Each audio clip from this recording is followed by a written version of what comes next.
your stereo. Don't compare us to anything, this a different scenario. We break records while we pushing the culture forward. Great music and big vibes right in that order. Intellectually petty radio on the stereo. Don't compare us to anything, this a different scenario. We break records while we pushing the culture forward. Great music and big vibes right in that order.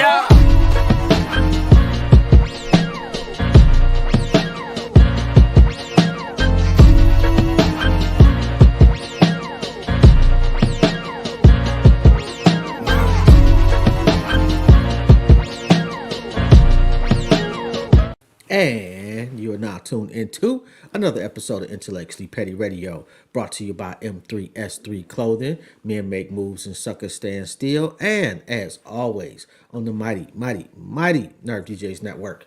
You already know, man. We only rock with legends around here, and today is absolutely no exception. We have the DEI expert and overall super phenomenal individual, Randy B. How you doing, Quay?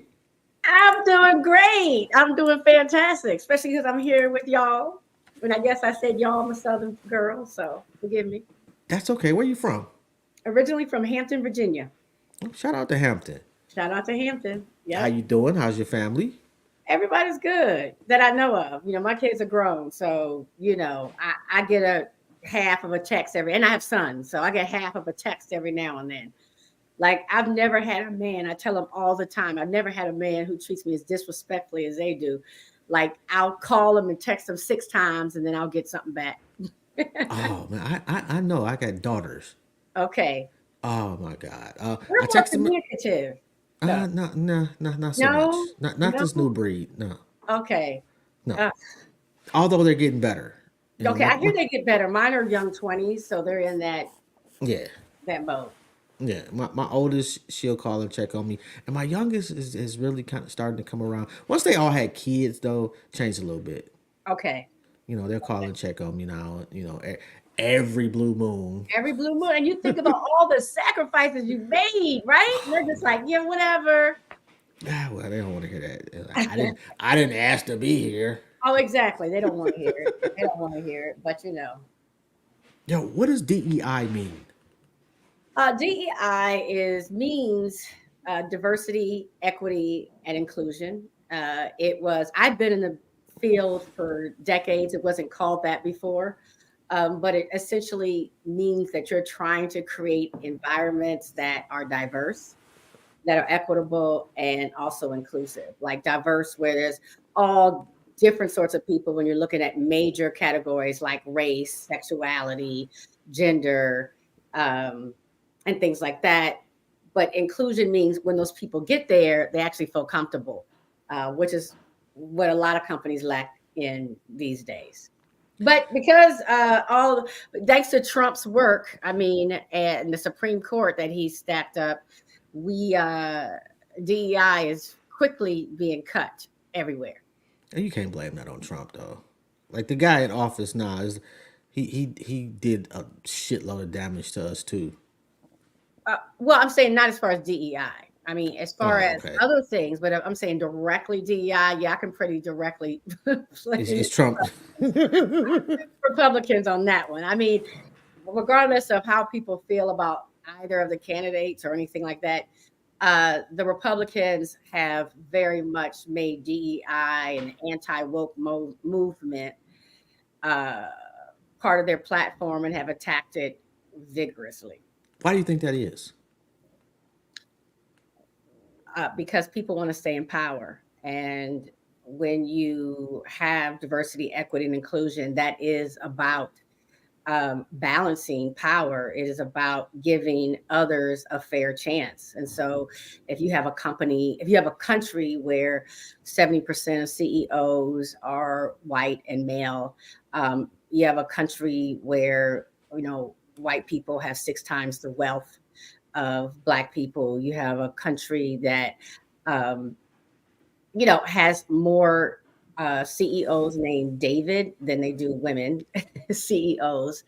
And then you have a country at the very same time is the demographics are changing quickly. So it was easy when the numbers were in their favor, but now there's a browning of America. A very so by 2044, people who consider themselves minorities will be the majority um, group, and so I think that scares people. So you want to make it where there aren't equal opportunities out there. I mean, DEI, people try to act like DEI is giving people a free chance or giving people who are unqualified positions, and it's not that. It's really um, really working against people's natural biases, the biases we all have, right? And people always think I'm saying something bad about people when I talk about biases. I mean, we are all designed to be biased. If I, like I went to a HBCU, for instance. Let me, when I meet and interview a Black woman who went to a HBCU, I'm naturally, show favor towards that person. It's just natural in us. So if the country was founded by white males, they vote for each other, they give each other jobs, they build each other up, and they give each other opportunities. So it's really kind of a way to force people not to rely so much on their biases and give other people an opportunity. I think them folks scared that when they are numerically at a disadvantage, they're gonna be treated like they've treated others, They're terrified. I mean, I think it comes and from, they should be. and they should be, but everything they're doing, like, when you go against like the anti-woke movement, right? I was thinking about Beyonce because I'm so proud of her and what she's done. She went to the uh, Country Music Awards a few years ago, was treated terribly when she did a duet with a performance with the Dixie Chicks. They treated her horribly. They did not make her feel included. So what did she come back? She's like, I'm gonna make a country album. Let me bust the door down. And you're having all of these people, like the guy from Dukes of Hazzards, John Snyder, and things coming out, and they're very angry that Beyonce has taken their music and they're calling it cultural appropriation. And I'm like, see, this is why people don't want us to be woke, because if people were aware, which is all wokeness means, they would know that country music is ours. I mean, we founded it. The banjo came from Africa. It was the music we played while we were enslaved. And then they took over when they were imitating us during minstrel shows. And so I always say that if Black people knew the truth about how great we were, um, we would kill it out here. I mean, it would change us. But because you go to school and you don't learn about Malcolm X, or you don't learn about all the authors and scientists and contributions we've made, all you learn about over and over again is Martin Luther King and being enslaved. The esteem of our children and adults is low. I mean, I guess the pushback on that one would be, it's been this way since we integrated. Hmm. We've been knowing that our schools were shittier. Hmm. At some point the parents need to do a better job. Oh God, yeah. I always say anyone who is not educating their kids, like giving them that secondary education, anyone that is in a quote unquote minority group is messing up. I think I would be a nutcase if my parents did not do their own kind of Black curriculum at home and make me feel like I was, something, and that there were a lot of possibilities, because the school didn't make me think that at all. And one thing, I had Tim Wise on. I don't know if you're familiar with him. I do. I had him on last year, I think it was. And one thing that really bothered me is when people say black and brown. Hmm. Cause and I got nothing against brown folks, but they struggle ain't our struggle. No. And when we start lumping, minorities all into one, that's usurping our struggle, who we've been treated way worse than any other community in this country since we were brought here. Yeah. I don't like people of color either. Oh, I hate that. I hate that I don't shit. like people of color. What I will say is, though, I use people of color and Black and brown in some cases when I'm talking about uniting, because we do in that case kind of need each other. How? Um, In some cases, we do. I mean, Black people are not. We can't do it just by ourselves when it comes to the major shift I'm talking about, like revolutionizing this world. And so I do feel as if there should be some camaraderie. We're not the same, but we can be comrades in a war against something that affects us all, us to the worst extent by far. But I always tell people I'm Black. I'm not a person of color. I'm Black. And that is significant to me. It means something totally different than a person of color. Yeah, I'm with you on that one. Although I disagree. I don't think we need anybody else. I think we need uniformity. I think we need a oneness. And we've shown it through the centuries that when we commit to each other, Yes. we're a force. And if we Yes. committed to each other, just us in this country currently, ain't no stopping us. We don't need Listen, anybody I'm else. down. Listen, I'm down for it. Trust me. Like I'm so down for that happening. I love my people, and I love when I'm just with my people. Like I love when I'm in spaces and it's us. Like I am the happiest then. But I guess maybe in the short term, it would Yeah. just yeah, because I guess it's interesting. I don't speak about it when it comes to us. The reason when I talk about people of color, when I use the term sometimes, are Black and brown, is more for them, if that makes sense. Because I find that people consider themselves so different. Like it's always interesting to me because people are fine with us being discriminated against. Like they're Yeah. fine. But Yeah. then when it affects them, Them. It's a problem. there's an issue and they're against, I'm so anti-racist and this is terrible.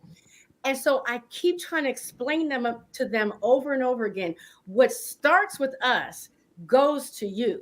So when they're discriminating against Black people, it's like people forget that they were trying to build a wall. People forget about the ban, from the Middle East. People want to forget all of these things, and I'm like, when it starts with us, it's coming to you. And like now you hear white women in particular carrying on and crying because of all that's happening with reproductive rights. And I'm like, I told y'all, I told you if you are considered, I mean, the system is set up for white heterosexual men, period. You typically of a certain faith, and everybody else can get got. We get it worse, but they Yeah. can get got. And so what I'm trying to explain to them is you working against me is ridiculous because you on the same boat as I am. My boat might be getting there faster, but we in this together in a way. Yeah, they don't see it that way. And They and and, don't. and especially with white women, we're not on the same boat. Oh no, this shows that by We're, 54%. we're in the same lake, maybe occasionally, Yeah. but we definitely not in the same boat. Well, You what know, I mean by is if you're talking about legislation, who legislation is set up for.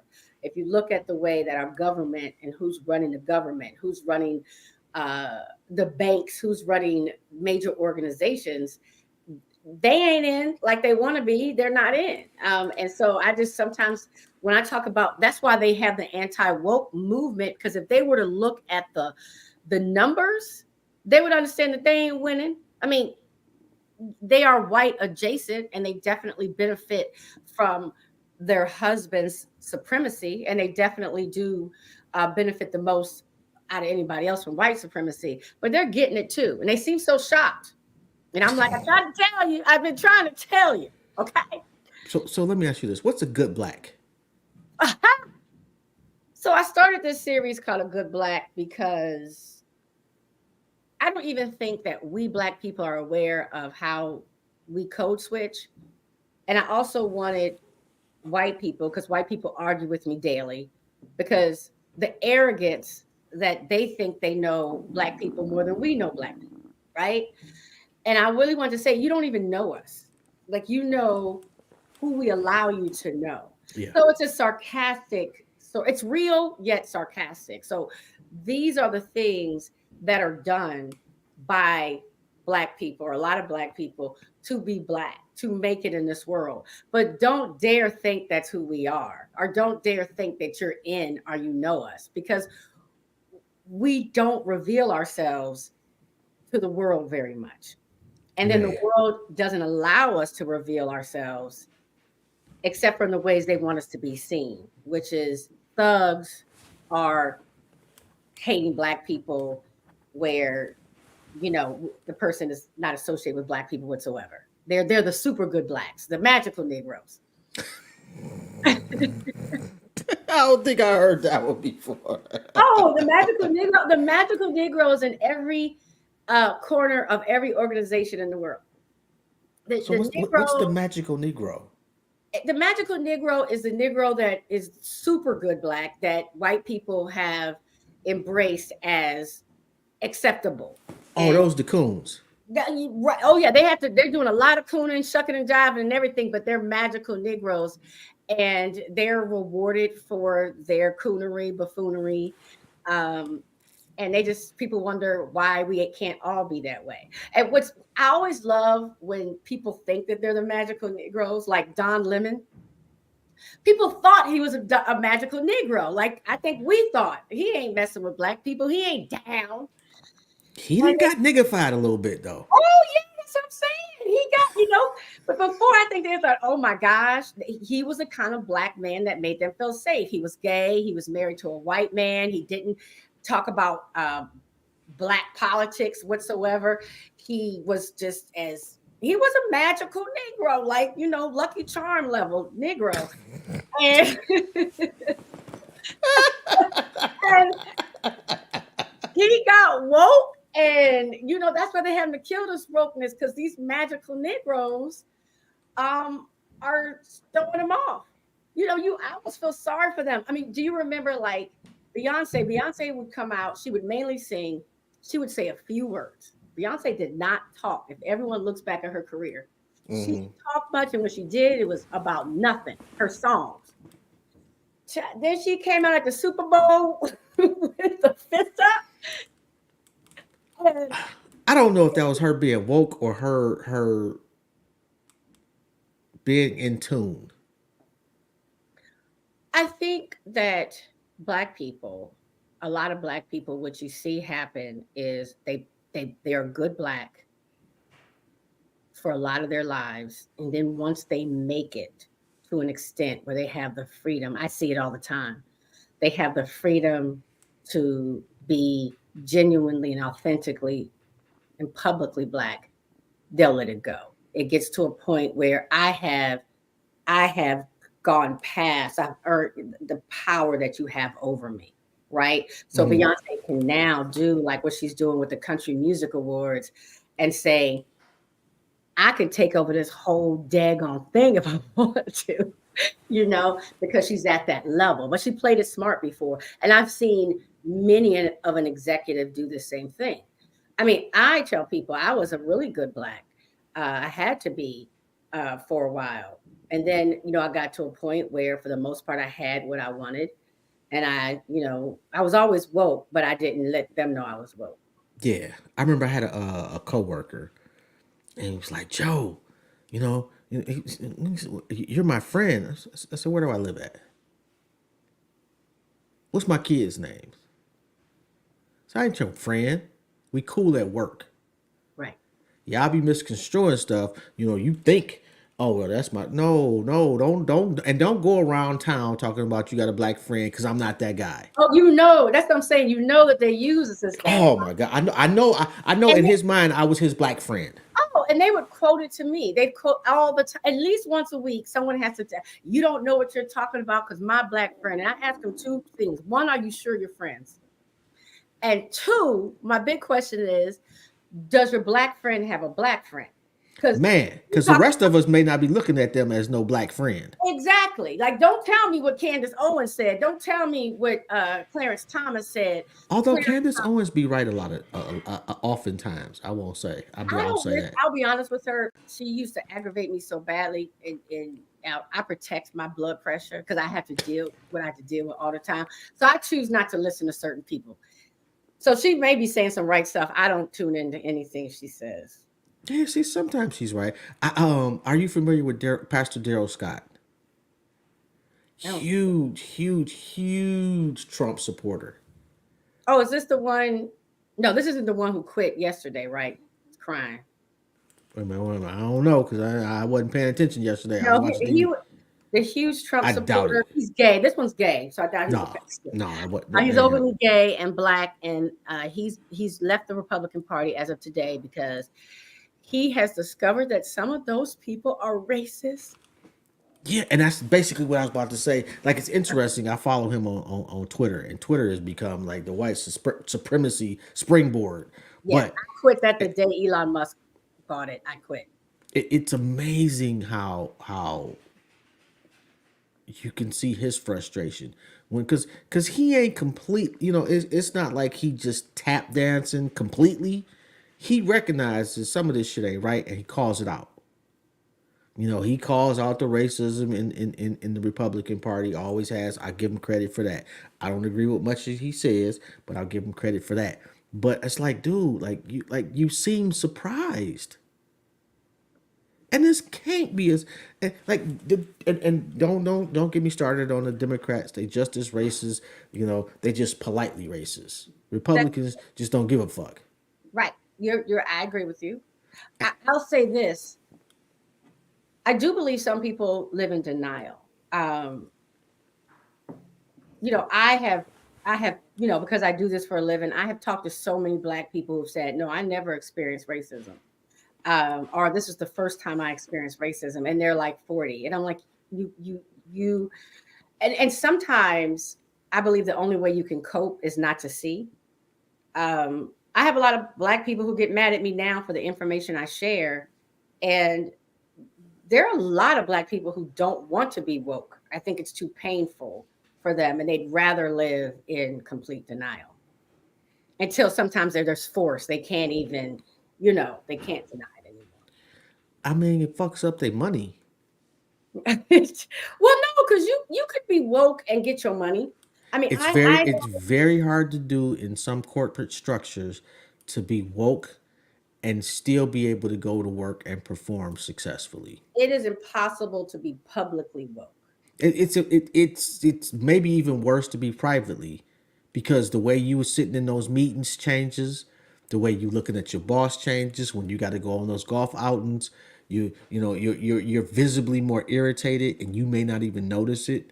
Like, it definitely.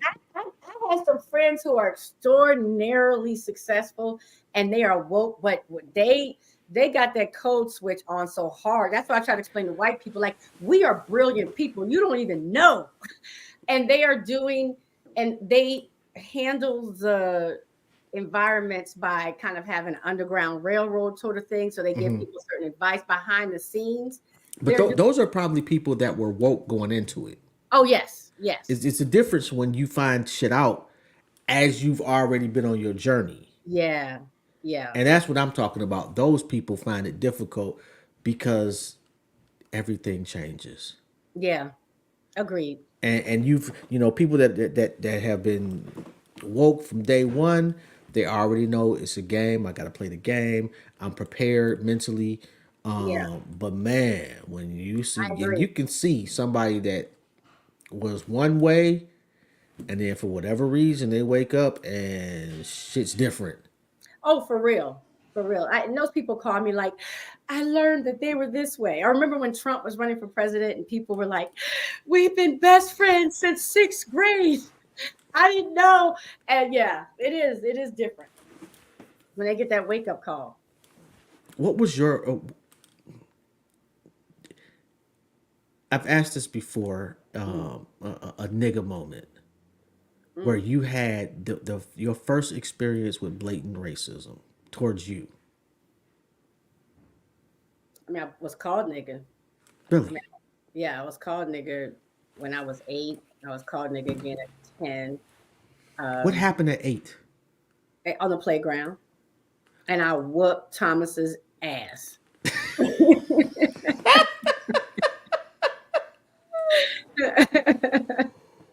I What? see him to this day. Yeah.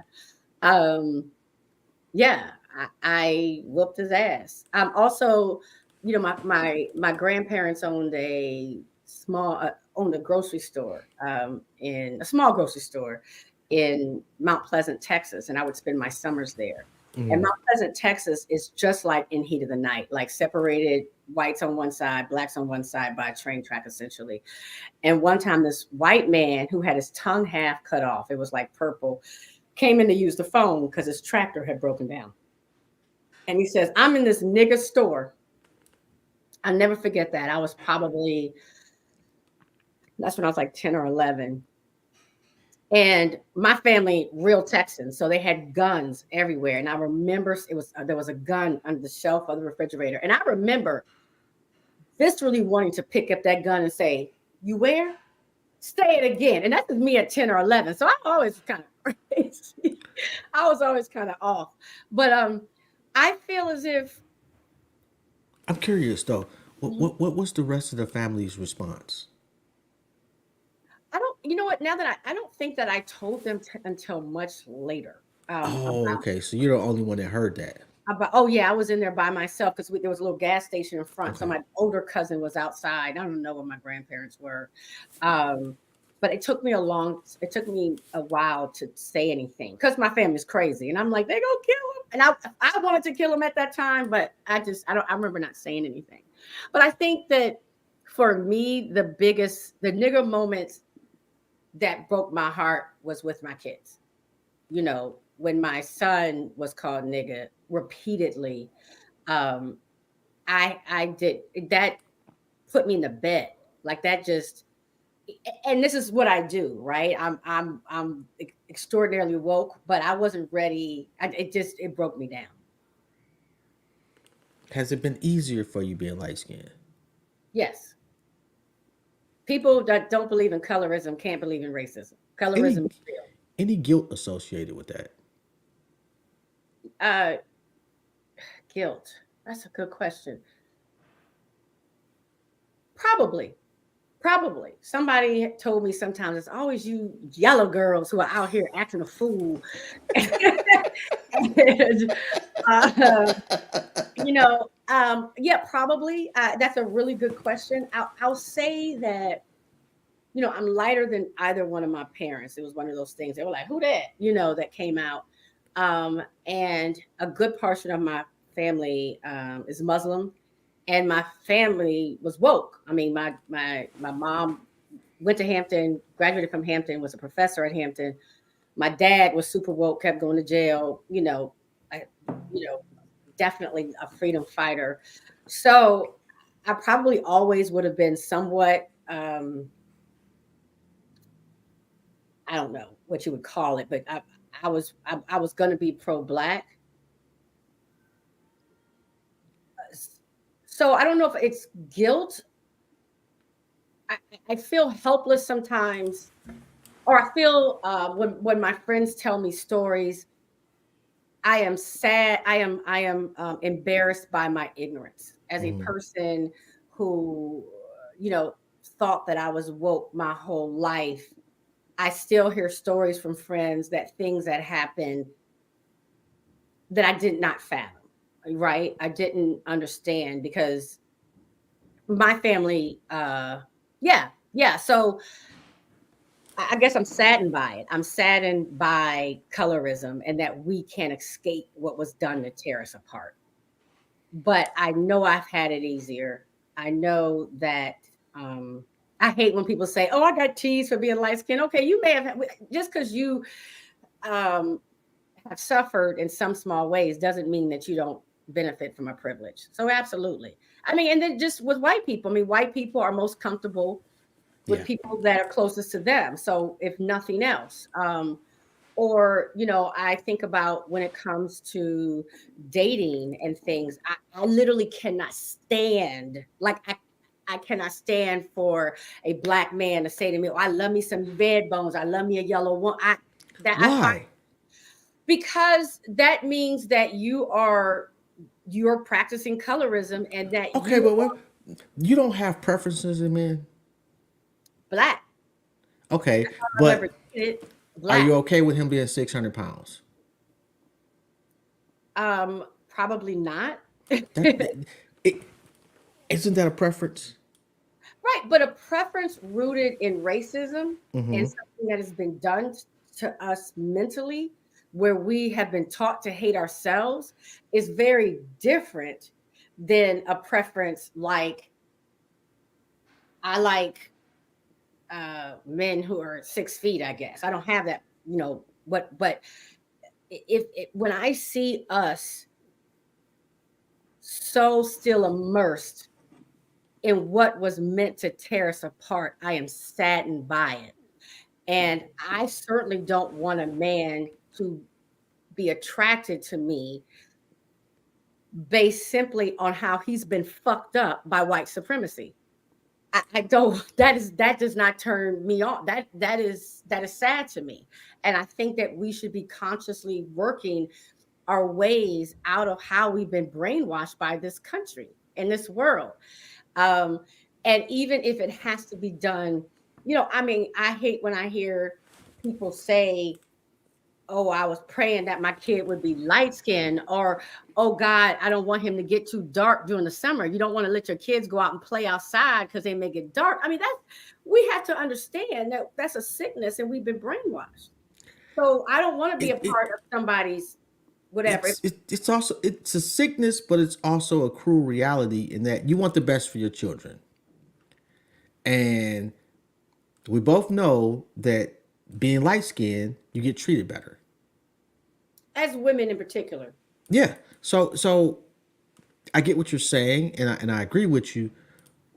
But devil's advocate is it's not necessarily that person is self hating. They just understand that the road may be easier. Right. But what I hope is that one, they don't, whatever uh, shade their child is, they don't talk that bullshit to their child Yeah, and I make would their agree. child hate themselves. Yeah. Right. And that they continue to work on themselves. I mean, we have to, I mean, brainwashing doesn't just go away. Right.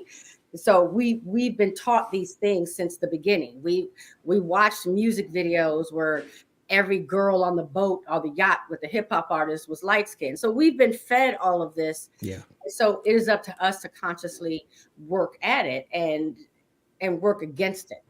And so I would want a brother who was a little bit more woke than that and loved his blackness more.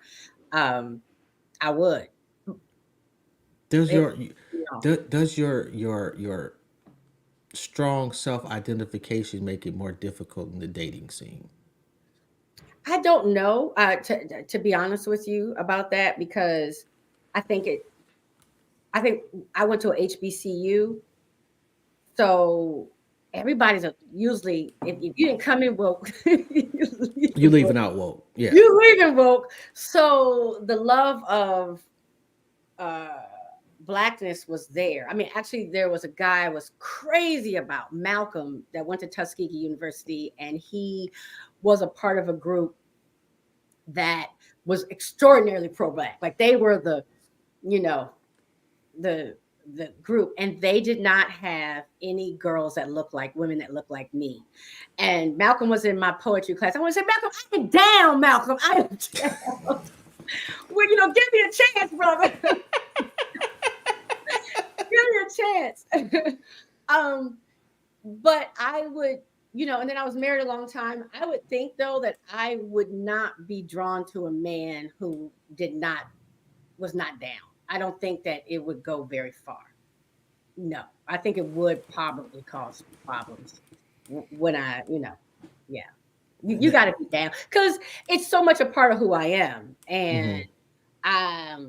I don't want to come and say, did you see what happened today in Alabama? Like today they struck out DEI in all state schools, right? And I don't want some man who's like, well, Randy, maybe. No, I want him to be angry too. Let's be angry together. I feel you on that. Tequila and hang out. I want us to be, I don't think I would be at all attracted to somebody who was not down.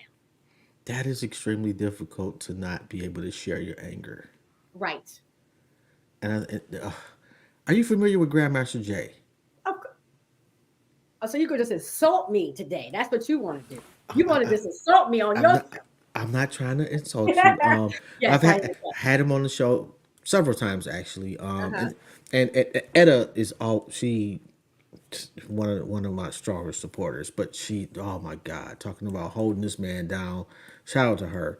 Um, why aren't we as a community doing anything for his injustice? I think what I tell people is I think we're weary because it's so much. I mean, yeah, I think if black people just paid attention to what was happening in their neighborhood or at their jobs, or that's enough to wear us out.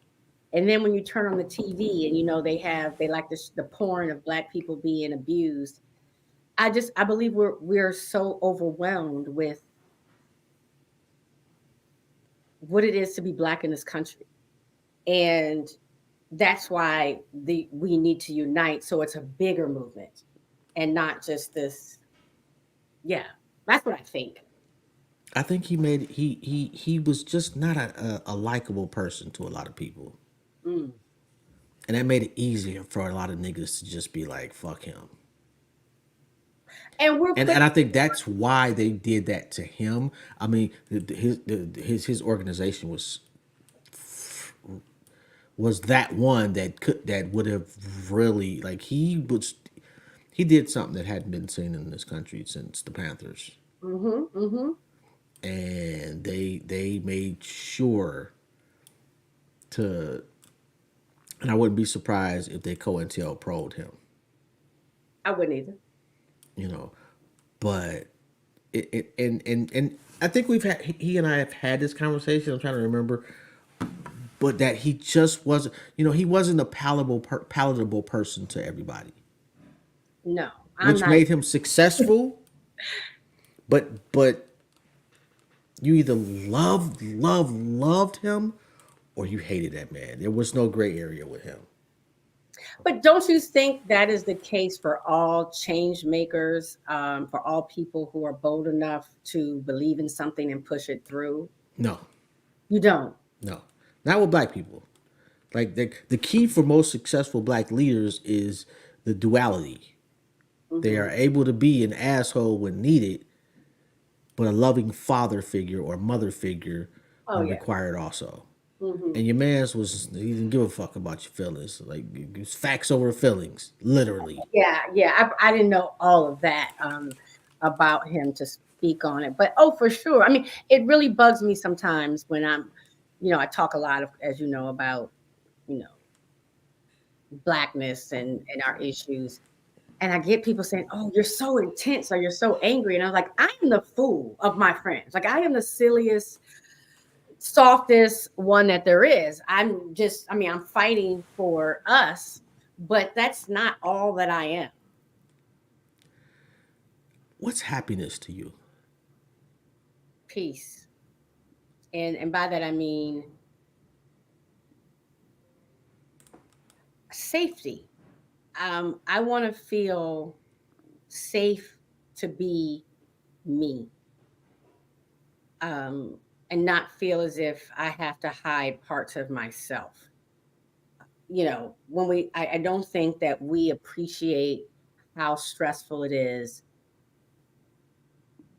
to worry every day, you know, when you're just driving a car and you see a police person, or just going to the mall, um, and wondering if you can make a return, or the safety of your children. I have two sons, not that his sons get abused, or if you're going to get a promotion that you're well qualified for, if you're going to get the bank loan at the same rate. I believe that there's always this stress that goes on in our minds of not feeling one at home and too safe at home, and three, the ability just to be home within our own bodies and community.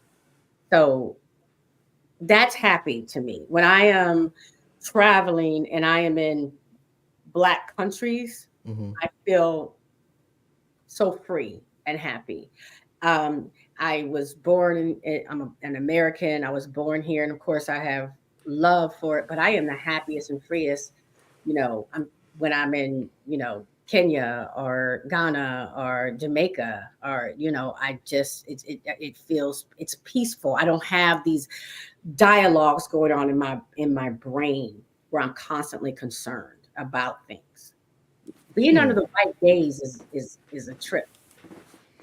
I have never been to one of those countries, so I would not know I'm scared to fly. We have to change that. Yeah, good luck with that one. Oh, come on now. And Etta said that he had two open heart surgeries. They will release him soon due to medical requirements. That would be dope. Let me know too, Etta. And when he gets out, I need him here. Is Etta named after Etta James? I'm not sure. That's a good question. But Love the name. I've never seen, like, she has really held this brother down. Don't you love that? Yeah, it's Hmm. some beautiful shit to see. Yeah. Yeah, what's a love that you admire between two people? Mm.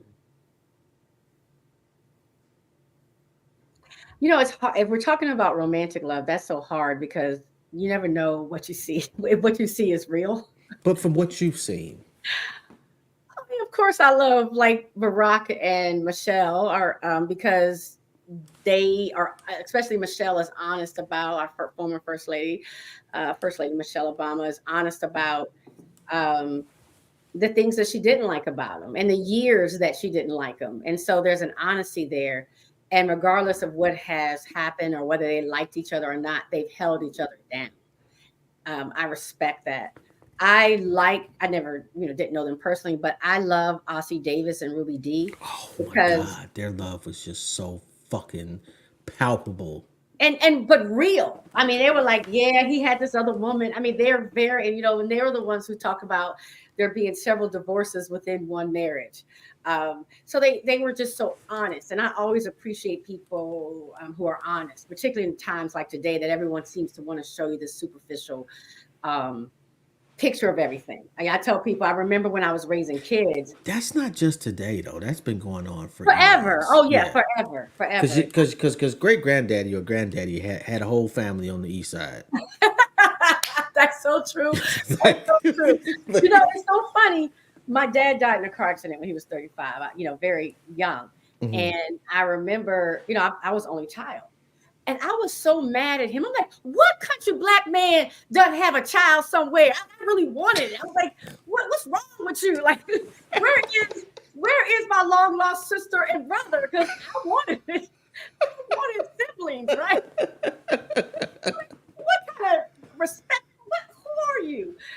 Because of how people. There's always someone who shows up at a funeral that you're surprised about. Not my dad. He failed. He failed us. Well, he didn't fail you, but I'm teasing. I'm teasing.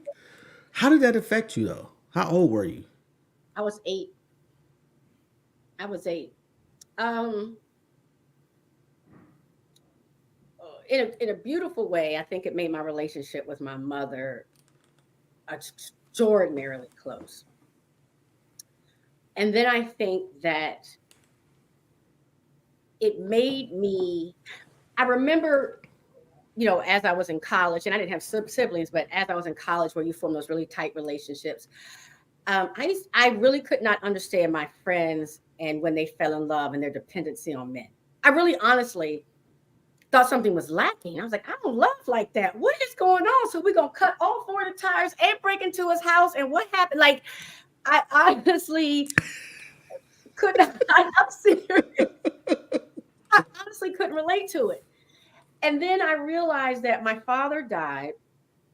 My mother actually blossomed, right? She became bigger in her career than I think she would have. She, I didn't know that she had a man, but now I can look back and I'm like, oh, he wasn't just painting her rental houses. Like now I get that my mama had friends, but but they They did were not they were define. unofficial.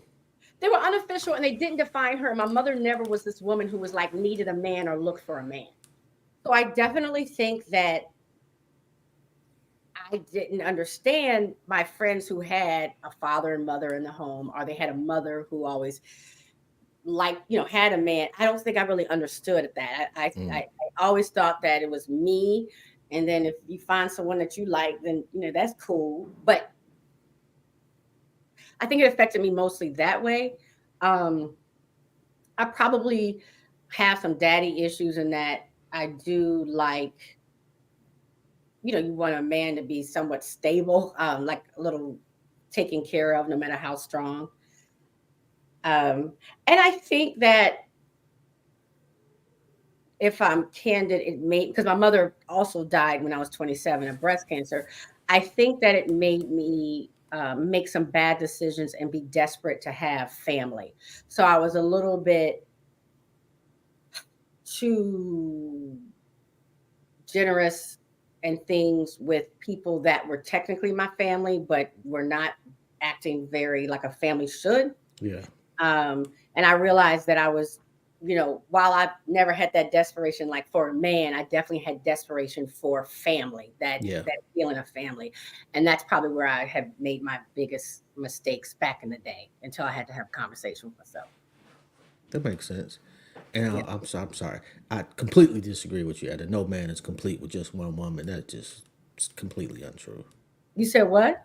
She says that no man is complete with just one woman, Oh, and I couldn't disagree with that more. yeah, I believe, well, yeah, I don't want to believe that. Like having to. I mean, how do I say this politically correctly?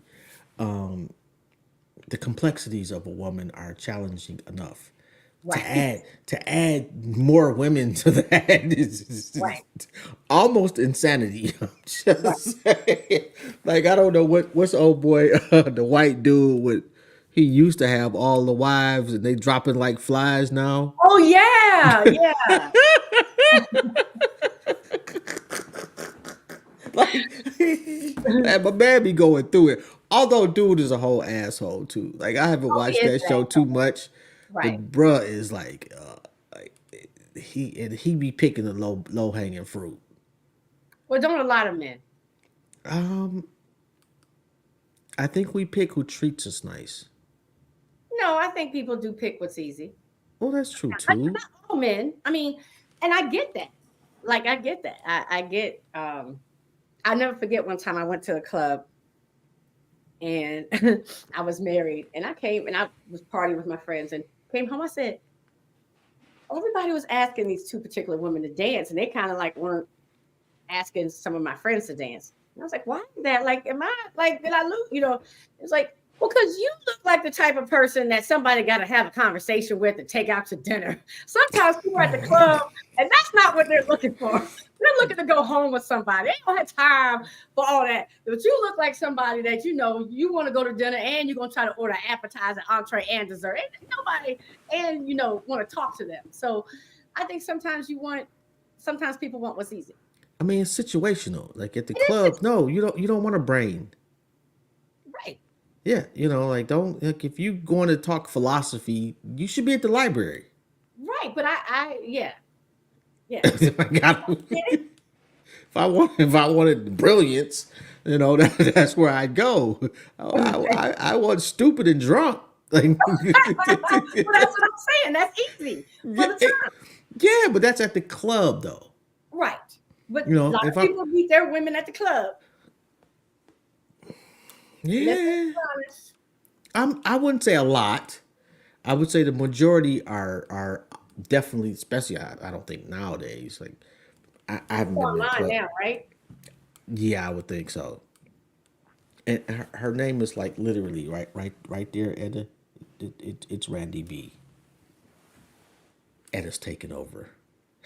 Oh, I can't see those comments. Hey, Anna. And no, we don't run from strong women. Strong women push people away under the auspices of, if that's the correct word, of being strong. I think the definition of a strong woman has got, I don't know, misinterpreted. Like you can be quiet and be the strongest woman in the room. I think a lot of women confuse being a bitch with being a strong woman. Excuse my language. I'm sorry. Oh, I have no problems with your language. I'm trying to think about how I come back at you and am diplomatic about that. I'm just, I'm just um, I think it's a very nuanced, complex conversation. I agree with you. I've had some women who tell me how strong they are, and they are just not nice people um, at all, like to me or to anyone. But I do believe that there are some men that are have egos that are not able to take women that they feel are stronger than them in certain ways. oh, absolutely. Not and the person could be kind and loving, but still strong. And I think there's some men whose egos are not able to take that. Oh, absolutely. Yeah, Uh, because yeah, I mean, my aunt told me, I remember a long time ago, she's like, Randy, you will always need a man. Like you need someone who's confident and comfortable in with themselves. Um, so like how we can have a conversation and debate and you don't see that as disrespectful, right? Yeah. Because you're solid in yours. Yeah. There's some people who can't take that. Yeah. I don't really care. Say what you got to say. Although in a relationship is different. It's the nuances, situational. When you are having this debate, what you're having this debate about, how you're going about it. And a Well, lot of not women. disrespectfully. I Um, think that is coming. I'm hood, but a lady. Absolutely.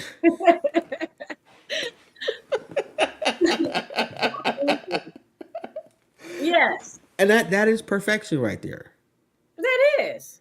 Like you want a little drama. Well, the unfair part about a patriarchal society, though, is I always was raised that I had to take care of my man. So I'm Southern. So the cooking and the cleaning and stroking of the ego and all that. And, my mom told me her advice to me was like, fuck them and feed them and they're happy. So I had to, that was that. And, I told people, I said, but then because of the way the world is and the economy, I said, we got to go out and earn some money for the bacon.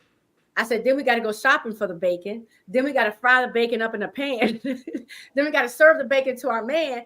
But we only can eat half the bacon because they want us to look a certain way, And I was like, whereas a man, all he has to do is go earn the bacon. He got to earn money for the bacon. And that's it. Let me tell you something. If I say that I have a man who earns a certain amount of money, Mm-hmm.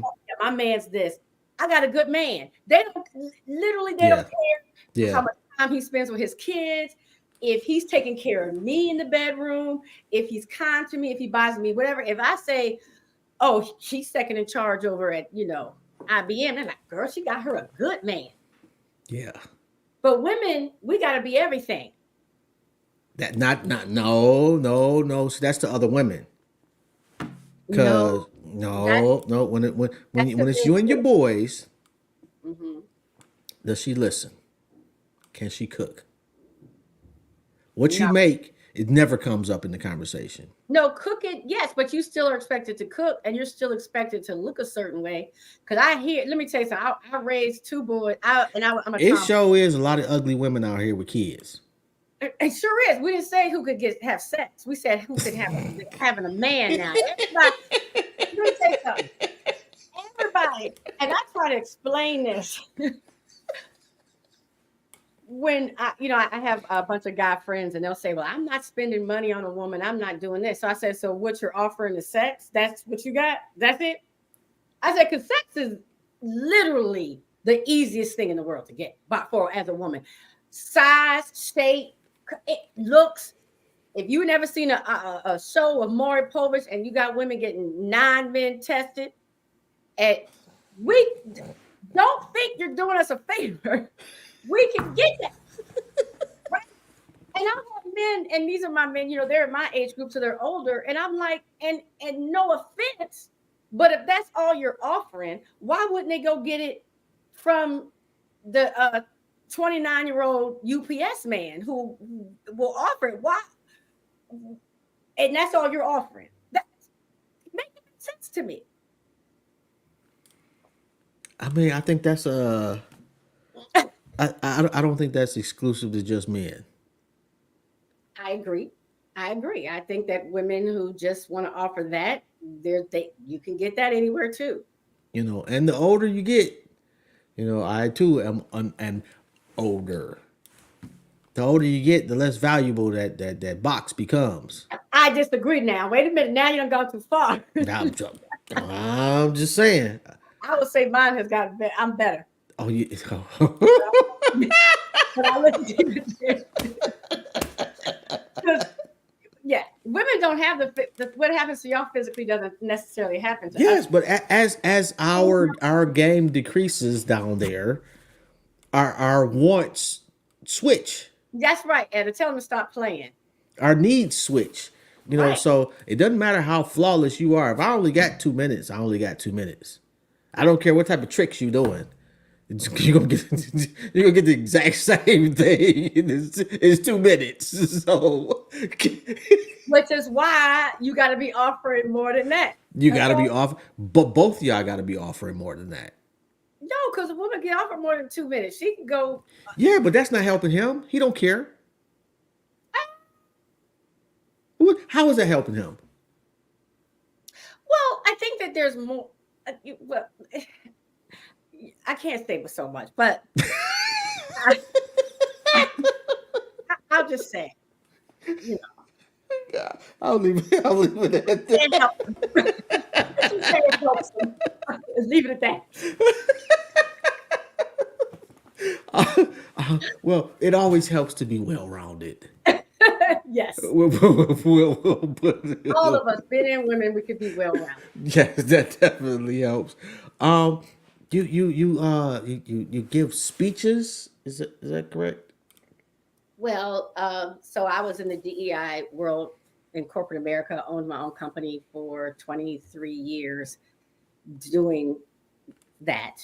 And then I decided that I wanted to retire and do DEI for real. Because when you're doing DEI for corporations, you can't tell the truth. You're really kind of very soft pedaling. And I really wanted to make a change. And so now I'm saying things directly. And I wrote some books and I do my show, Truthing. And I thought that when I did this, that I would never get hired again. And I've been surprised. People still do call me to travel to speak at their conferences or come to their company and speak for certain things. And I always say, well, have you seen my videos? Because and you know, I'm gonna tell you the truth. And I mean, don't get me wrong, I'm much more professional when I say it, but I do say it. I'm gonna say, you invited me here. You say that you all are committed to DEI, but you have not one Black person on the board. You have one Black executive. You know, 87% of your managers are white. So what can we do to change that? And let me give you some tips how to change it. I'm going to tell you the truth. I'm not going to BS you. But I do it in a professional way and with love. But yeah, so I still get asked to speak, surprisingly. I was shocked by that. But now I'm really I don't think you can change what you will not face. And, this country to this day tries to deny racism, really plays down and softens up slavery. They're now saying it was good for us. Yeah, that's wild as fuck right there. Yeah. That's, So you kind of benefited from it. Like, yeah, what? right. And so I'm that person who tries to call a thing, so we can deal with it. And the people who want to learn and care do, and those that don't. If people want to get in touch with you, how they go about doing that? Call me. No, I was kidding. No. My Instagram is hello. No, what is it? No, it's Randi, Randi, 2 underscores, __ B. Or TikTok is the Randi B. That's where I talk the most trash. I suggest you go there. I did not know that. Hold on. Let me Oh, that's where I talk. I think it's the most trash we find it. And you said the Randi. I think that's it. That is. Is that it? That would be it. I just Yeah. saw it. So the Randi B. That's Damn, Damn, you putting up numbers. Yeah, I guess. And then on Facebook, I'm Randy B, which is my biggest crowd. And then my website is randyb.net. Bunch of Randy B in. I'm not mad at that. Yeah. Yeah, I'm gonna have to check this out. You know what? I didn't even think about TikTok. I'm not the I post occasionally on TikTok. I'm not a big TikToker. Well, I talk mad trash on TikTok and get people real mad at. Okay, what's the one thing that you've gotten people most riled up about? Just if you say that something was racist, I had an incident. It makes me mad. The dumbest video I ever did, in my opinion, went viral because I was in Atlanta. I was about 2 months ago attending the Urban One Honors Awards, and the next day I went to brunch with some of my friends I went to Tuskegee with, and we're at this fancy dancy place, mainly white, and this white family that's there, the parents, and then their kids. So the parents are maybe in their 70s, and then their adult kids. And the woman, the white woman, the older one, is the whole time, like when I say staring at us and not pleasant. But at the end of the dinner, the lunch, she and her husband come over and they're like, seems like, you guys had a good time, girls. She kept calling us girls. And everyone at the table is 50 plus. I'm not a girl. And then goes to evaluate how we behaved. But you behaved, like told us how we behaved. And so I said that this exchange is rooted in racism. We were very nice to the woman. And white people have said, they have gone crazy. They're literally like 950,000 views on this video. And they were like, that I'm racist and angry and wrong because this white woman was just trying to give us a compliment. And I say, what I try to explain to white people, and I the last video I did says this, privilege makes you think that your intention is more important than the impact. So if you walk up to somebody and touch their hair, and you say, oh, your hair's so pretty, but you're touching a black person's hair, you're wrong. I don't care if you did it because you think our hair is attractive. I don't care if you did it because you're curious. You still can't touch people you don't know. It's rude. And I said, white people always feel like their presence is welcome. She felt comfortable coming over to our table. That's one, and interrupting what we were doing. She thought that her evaluation of our dinner mattered, and I've had white people come up to me all the time. Oh, your kids are so well behaved, or oh, that tells me that you think that you have a power over me, that you think that your opinion matters, and you have the right to evaluate me. And then the girl stuff, I didn't like, and that has upset white people. They are so angry. They have reposted me. That has really upset them that this white woman tried to compliment me and my friends, and I said it was rooted in racism, and they can't see just because someone was trying to be nice doesn't make it right. Yeah. Your perception of nice is not my perception of nice. Right. And they feel that their perception is the only one that counts. Absolutely. And they feel that they have rights to us. Oh boy. Our spaces, our places, our bodies. It's exactly the scene. I always tell the scene in Color Purple is exactly what happened. They're coming out the store. It's so on point of that. But yeah, if you go back some videos ago, that really upset them. But they stayed with me.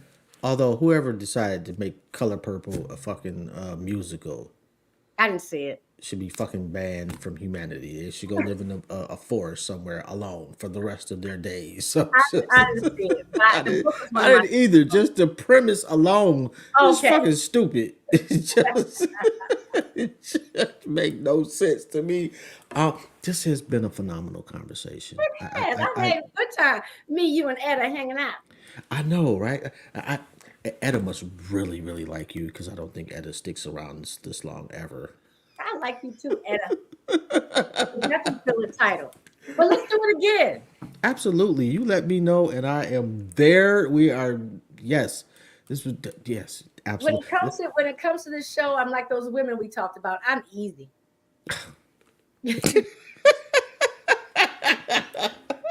Let us see your shirt, just so people. Where'd you get this shirt from? My friend gave me this shirt. Oh, I wish we knew where you can get that from. I like that. That's a beautiful If shirt. you Google "We Out Here" at a T-shirt, it'll come up. I'm sure. But yeah, my friend gave me this. Sometimes people, because they know I like my stuff like this. Oh, wait a minute, hold on. Go up a little further. Oh, that's so fucking dope. Oh yeah, these are my Jet magazine covers. Let's see what's over Oh, here. These are. I have a lot of black. oh, wait. Hold on. Go back over. Over here. Yeah, that the one in the second, the one in the middle. Those are Sisters dancing, right? yes, Oh, I've seen that yes, picture. I've posted that yes, picture before. yes. Oh, oh, I love art. Oh my god. Yeah, that's just but James Baldwin. Yo, his clip, I don't know whose show he was on. That one clip is just He has. That's my hero. yeah. Anyway, on that note, I know you got things to do. I'm gonna let you go. And yeah, we're gonna have you come back because this just was just too much fun. I have Anyway, to, I had a good time. yeah. Well, I'm glad you did. And thank you for having me. I really think I see it as a compliment. I appreciate it. Oh, it was an honor. I was Thank you just so much. glad you said yes. So, on that Talk note, soon. I will talk to you soon. All right. And you have a phenomenal evening. You too. Good night. Good night. And shout out to you, Etta. Um, thanks for sticking around. Y'all already know, man. This is Jobs. This has been another episode of Intellectually Petty Radio. And please, if you have not done so yet, hopefully I've earned a subscribe on the YouTube channel, Intellectually Petty Radio. That would be pretty dope of you to do so and share like the whole nine. And like next week we got Randy Rosario coming on at 5 o'clock, and comedian Heather J will be on at 7 o'clock. On that note, I'm out. Y'all have a good one. It definitely was fun. Yeah. It is the end of the show, Etta. I'm sorry, that's a Willie Dildo. Wow, that's a name for you. Oh my god, y'all wildin'. Like what? Oh, what? I don't even know what to say about that one. But yeah, unfortunately, you can replay it back though. It is on YouTube. Intellectually Petty Radio, if you did not know. At some point in the next week, I will also upload it to Spotify, Apple, Google Play, and all the other streaming services for your listening pleasure. On that note, I'm out. Y'all have a good one. Peace.